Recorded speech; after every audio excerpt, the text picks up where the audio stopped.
একটি দাঁত খিলালের হিসাব দিতেই কেটে গেল ৪০ বছর। একদা হজরত ঈসা আলাইহিসসালাম একটি কবরস্থানের পাশ দিয়ে যাচ্ছিলেন। তিনি আল্লাহর হুকুমে কবরের এক মৃত ব্যক্তিকে জীবিত করলেন।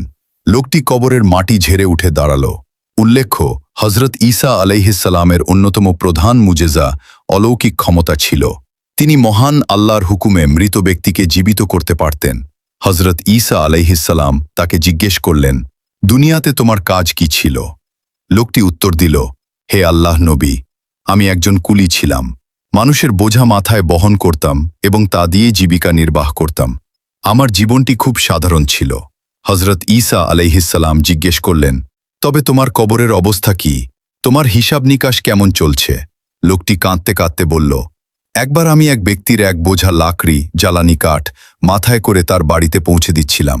পথিমধ্যে আমার দাঁতের ফাঁকে কিছু একটা আটকে গিয়েছিল।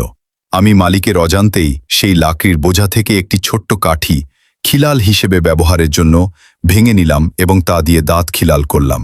এরপর যখন আমার মৃত্যু হল, আল্লাহ তাআলা আমাকে বললেন, হে আমার বান্দা, তুমি কি জানতে না যে আমি তোমাকে আজ এই হিসাবের কাঠগড়ায় দাঁড় করাবো? অমুক ব্যক্তি তার টাকা দিয়ে কাঠ কিনেছিল এবং তোমাকে মজুরি দিয়েছিল তা বয়ে নেওয়ার জন্য। তুমি সেই মালিকের অনুমতি ছাড়া কেন একটি কাঠি ভেঙে নিলে?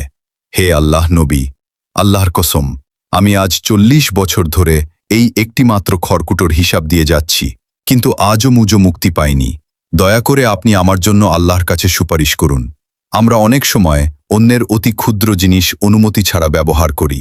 আমরা একে খুব তুচ্ছ মনে করি, কিন্তু মনে রাখতে হবে, আল্লাহর কাছে আমানত অত্যন্ত গুরুতর বিষয়। অন্যের হক যদি একটি খড়কুটোর সমপরিমাণও হয়, তবুও পরকালে তার কড়ায় গণ্ডায় হিসাব দিতে হবে।